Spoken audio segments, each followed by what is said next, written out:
I'm not even going to try and be truly objective in my review of this movie. Sounds weird, I know, but you see, the games that this film is based on are themselves incredible works of art. They're all meticulously plotted, written with characters that are immensely memorable, relatable, and likable.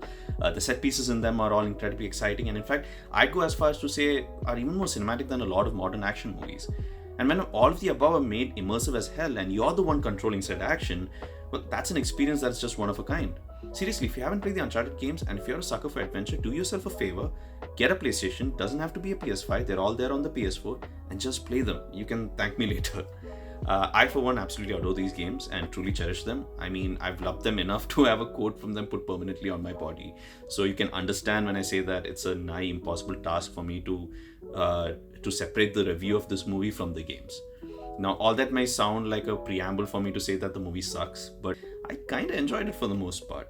Now, it's not without its flaws, of course, and a lot of them do stem from the fact that its source material is so utterly superior. I'm just going to stop fanboying for a second and set the games aside and talk about the movie as it is. To best summarize what the film is, it's a straightforward action-adventure treasure hunt film in line with movies like National Treasure. The film stars Tom Holland as Nathan Drake. Well, an orphan and a history buff is the best way I can describe him without spoiling anything. And Mark Wahlberg as Victor Sullivan, a collector and thief of rare artifacts as they partner up to find the lost treasure of famed explorer Magellan. Now, the best and perhaps most surprising thing, at least for me, about the movie was just how much I enjoyed Tom Holland as Nathan Drake. Now, I'm a Tom Holland fan and I love his work as Spider-Man, but I just never saw him as being good casting for Nathan Drake, seeing how Nate was portrayed in the games. But I was put right at ease in the beginning minutes of the film because while he may not have the same voice as the game version of the character, shout out to Nolan North who did voice him, he embodies the character's swagger, cocky attitude, and delivers his signature wisecracks without missing a beat. So I love that. Another thing I enjoyed was how the movie adapted these small Nathan Drake moments that are basically a signature of the games.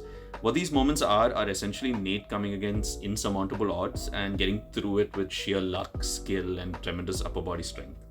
Most times it's a mixture of all three. The film's third act is also stellar and is probably the most the film feels like Uncharted. The action there is well designed and you're never once left less than engaged. Another thing I really enjoyed was the film's retention of the dynamic between Nathan Drake and Victor Sullivan. Their back and forth banter is as much a joy to watch here as it was to experience in the games. Now, the movie does feature much more younger versions of these characters in comparison to the games, with I'm guessing the intention being for them to grow and develop into the characters that we know and love in further sequels. And if that was indeed the intention, I feel they've set a solid foundation for it. Now, as for what I wasn't a huge fan of, it's probably Mark Wahlberg as Victor Sullivan. Now, yes, it's a much younger version of Sully in comparison to the games, but all I felt was Mark Wahlberg playing yet another Mark Wahlberg-esque role rather than the character of Sully.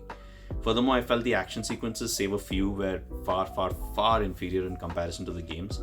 Now, that may seem like I'm being nitpicky and unfair and a fanboy, but bear in mind these games are basically playable summer blockbusters and their set pieces are truly magnificently put together. So much so that even if you did a shot-for-shot recreation of the scenes in the games, it would make for a fantastic action sequence in a movie. The funny thing is that this movie does have action scenes clearly inspired by sequences in the game, but shoddy editing work where they keep cutting between action shots and just an overuse of CG lessens their impact and diminishes whatever suspense or thrills they could have otherwise generated. Now, if you want to watch a movie that actually captures the spirit of an Uncharted action sequence, I suggest you check out 2011's The Adventures of Tintin, directed by Steven Spielberg.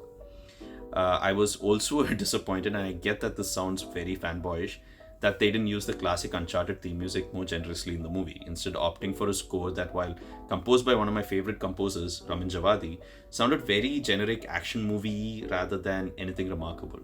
They did play the classic score in 2 spots in the movie and they did make me smile, but it also kind of served as a reminder of just how much more memorable that score is instead of the movie soundtrack. All that said, and I know I may have seemed a bit too negative on it, this film is overall a decently fun time at the movies. It's escapism done well enough to make me want a sequel and see them hopefully improve on the foundation they have here. So anyway, that's the review. Have you guys watched Uncharted? Let me know your thoughts, and yeah.